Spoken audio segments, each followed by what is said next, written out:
안녕하세요 여러분, 미니라고 해요. 미국 사람인데 2년 6개월 동안 한국에 살았어요. 영어 선생님이 되기 전에 학생이 있었어요. 그래서 오늘 어학원 공부하기 전에 내가 알수면 좋을 곳들에 대해 이야기할 거예요. That was a mouthful. As you can see, not only do I still struggle with speaking to a camera, I still struggle to speak Korean in a non-conversation form. Yes, conversations are difficult too, but just like speaking off the tongue, I still struggle with a bit. But we're working on it. That'll change in like 3 months. Y'all gonna see. Anyway, today we are talking about things I wish I knew before studying overseas in Korea. So if you were thinking about studying in Korea or overseas in general, maybe these things will help you because I did not do enough research before I went. I'm hoping that my experiences help you. The first thing I want to note is to choose your school wisely. I chose my school based on the city. I wanted to live in, and I was going to live in Busan no matter what. To this day, I am in love with Busan. I am a Busan girly through and through. However, I can't say that I miss the school that I went to. I went into Korea while quarantine was still happening, so some of the schools were closed to foreigners. And I figured, well, I was going to be in the same city. If the school opened while I was there, I could just transfer schools. That is not the case. It is actually not easy to transfer schools, and I would go as far as to say damn near impossible. I was informed that I needed a topic level 3 to transfer schools. That test is hard. After over a year, I took the test and could not pass. That's a different story for a different video, and if you want to hear it, let me know in the comments. Which brings me to my next thing. The level of difficulty that the school teaches or that the curriculum does not guarantee that you will learn to speak Korean. For example, the curriculum I did was one of the harder curriculums. It is for passing the topic. That is why people go there, to be able to pass the test. After about 6 months, I realized that I was no better at speaking Korean on an everyday level than I was when I had been studying by myself back home. I would go as far as to say I was probably a little bit worse. I also couldn't understand my immediate community because in school we learned Seoul dialect, which everyone in Korea can understand when I speak, but I can't understand when everyone else speaks to me because I was in Busan. I was taught to pass test, while the test only recently started including a speaking portion, and not everyone who takes the test has to take the speaking portion. Therefore, there wasn't a lot of emphasis on actually speaking Korean. It was a lot of reading Korean, a lot of writing Korean, which in hindsight does help you learn a language. However, when you're learning based on a textbook, you're not actually learning how to do everyday things. And so after 6 months, I was still struggling to order a coffee sometimes. However, while I was struggling, there were several people in our class, beginner level by the way, who were not struggling at all.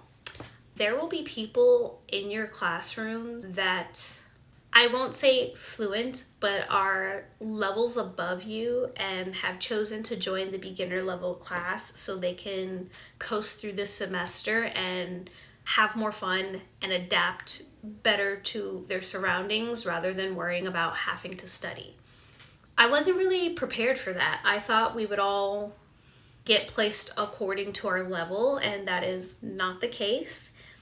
And in Korea, it's a very competitive, so oftentimes those of us who couldn't do one thing or couldn't speak as well as another were pitted against each other and shame, why can't you speak as well as this person, or maybe you should study more and then you can be like this person. There was a lot of that going around, and so one, I wasn't prepared for that, but I wasn't prepared for the amount of people who would be in a lower level knowing that they could probably be 2 or 3 levels above.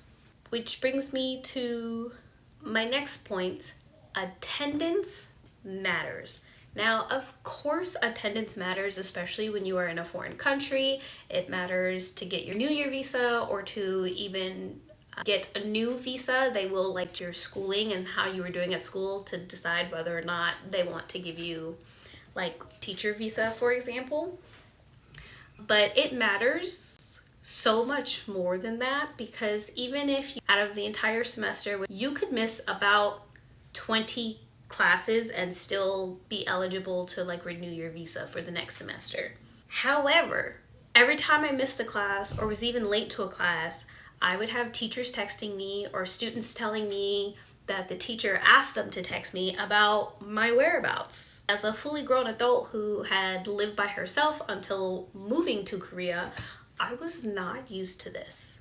If I was sick, if I was going to the hospital, it didn't matter because I should just go to the hospital and then come to class. Why would I do that? Class is only 4 hours. Who's going to class? But you know, schooling is really important in Korea, and so they kind of expect all the students, even though that we are international students, to treat class like devout Korean students would. I wasn't prepared for the level of interrogation I would have to endure for not coming to class. Which brings me to my last thing. Your business is not your own. Ever you tell the teacher, I need you to know that the whole class knows. The whole class. I once left in the middle of a class because my period was killing me and I was ready to do so to other people. So I left class, but I told the teacher what was going on, and later that day, a male student then messaged me telling me that they were sorry that I was in pain because of my period, and if I wanted, they would bring me chocolate. Why do you know what's going on with my hormones? I don't understand this. And this happened a lot, not just to me, but to other students, where they confided something with the teacher because the teachers do interrogate you, then would tell everybody else what was going on. So I had to learn to either lie or just don't answer the question. If you don't want everybody knowing your business, plead the fifth, lock it up, because they're going to tell everyone, not just your classmates, but the other teachers. So these are just a few of the things I wish I knew before studying Korean in Korea. Ooh, one quick note. The level of difficulty you are studying does not translate to if you are headed to another country to learn a language. Please tell us where you're headed down in the comments. If you have already learned overseas, please tell us about your experience.